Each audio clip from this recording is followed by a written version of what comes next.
The long silence. It's been nearly 3 decades since the rage virus burned across Britain. The world has mostly moved on, though infected pockets remain quarantined. Satellite footage detects strange patterns deep in the Scottish Highlands. A group of survivors calling themselves Awaken moving in ritual-like circles. Global authorities dismiss it as desperate survivors scavenging, but something feels deeply wrong. New mission orders the UN authorizes a covert team to investigate the Highlands anomaly. Oh, the team includes hardened soldiers, a young epidemiologist named Dr. Calred, and ex-British officer Marcus Hale. Their mission: confirm whether the rage virus has resurfaced. Satellite maps show an ancient ruin known locally as the Bone Temple. Villagers whisper that infected never leave its grounds. The team sets off by helicopter. First signs of infection on arrival, the team discovers mutilated animal carcasses arranged in symbols. Cillian notices human bite marks on the bones, but not in a feral way, more ritualistic. At night, they hear chanting echoing from the forest. Marcus recognizes the words "blood is memory," "rage is God." The survivor child is found wandering covered in ash. She whispers only one phrase. They sing to the blood. The hidden colony, the team discovers the pilgrims living near the Bone Temple.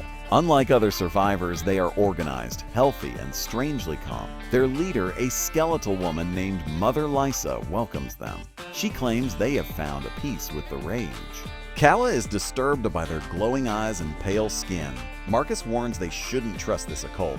Blood communion during a shared meal, Calla secretly tests the food. She discovers it's laced with diluted rage virus. Yet the pilgrims show no frenzy. They seem immune to full infection. Lysa explains they ingest the virus in controlled doses. This has made them stronger, faster, and closer to the divine. Marcus realizes they've weaponized survival. First attack at night, alarms blare as a group of feral infected storm the camp. The pilgrims fight savagely, half human, half beast, using bone weapons. The soldiers watch in horror as they tear the infected apart with unnatural speed. Calla records footage, stunned by their biology.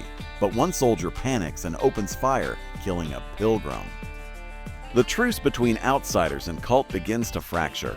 Descent into the temple, Lysa insists the newcomers see the gift tube beneath the Bone Temple. Reluctantly, the team follows her into a cavern filled with skulls. At its center, a pulsating mass of flesh fused from dozens of infected. Calla realizes it's a living hive, an evolutionary mutation of rage. The pilgrims kneel, chanting prayers to it. Marcus prepares a grenade, but Lysa warns. Kill it, and rage will awaken everywhere. The hives whisper. Calla studies the hive, horrified as it pulses in rhythm with her heartbeat. It seems to be communicating. Flashes of memory, rage, grief flood her mind. She sees images of London burning, then visions of the future, a world consumed.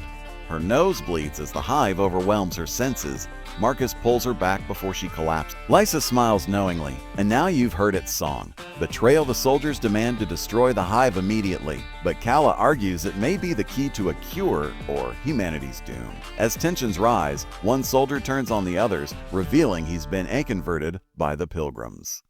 A firefight erupts inside the temple, desecrating bones and shrines. The hive pulses violently, sending shockwaves through the ground.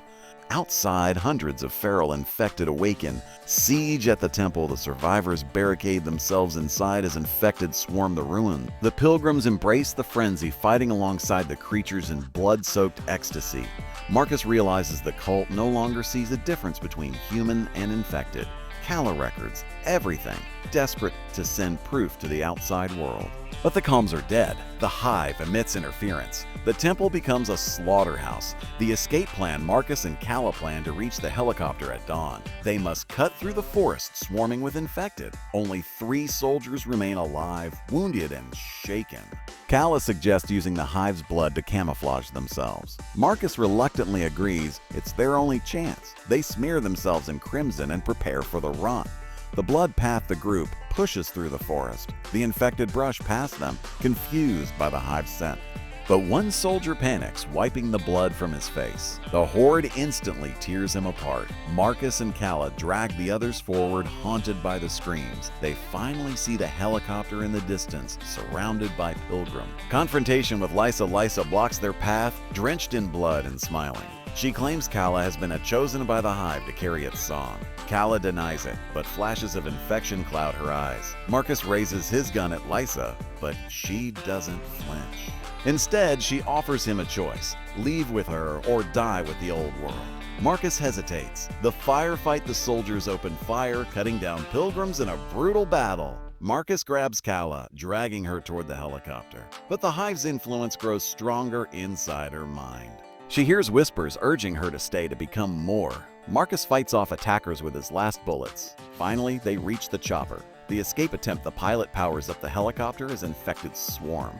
Marcus forces Calla inside, but she resists violently. Her eyes flicker with rage and she slashes at him. Marcus realizes the hive already has her. With one last push, he shoves her aboard anyway. The helicopter rises as the bone temple burns below. The revelation inside the helicopter, Calla sits trembling, blood on her lips.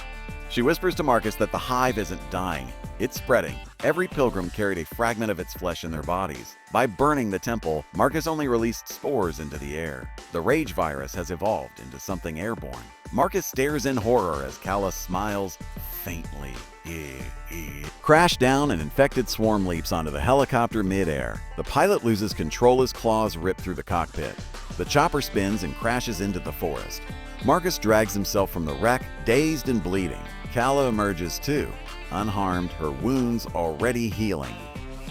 She no longer looks entirely human. The new world as dawn breaks, Marcus sees smoke rising from villages across the highlands. The infection is spreading in geometric patterns. Guided by pilgrim survivors, Calla whispers, "It's not an end, it's a beginning." Marcus raises his weapon, torn between killing her or clinging to hope. But he collapses from his injuries before he can decide. The screen cuts to black. Epilogue Global Response News broadcasts show mysterious outbreaks in Europe and Asia. Governments insist it's contained, but panic spreads online. Satellite footage shows forest glowing faintly, pulsing like the hive. Refugees report temples of bone arising in multiple locations. The rage virus is no longer just a plague, it's a religion. The world braces for a new dark age. Post-credits scene deep inside the ruins of the Bone Temple, the hive still throbs. From its flesh, human faces form, whispering in unison. A blood remembers. Rage endures.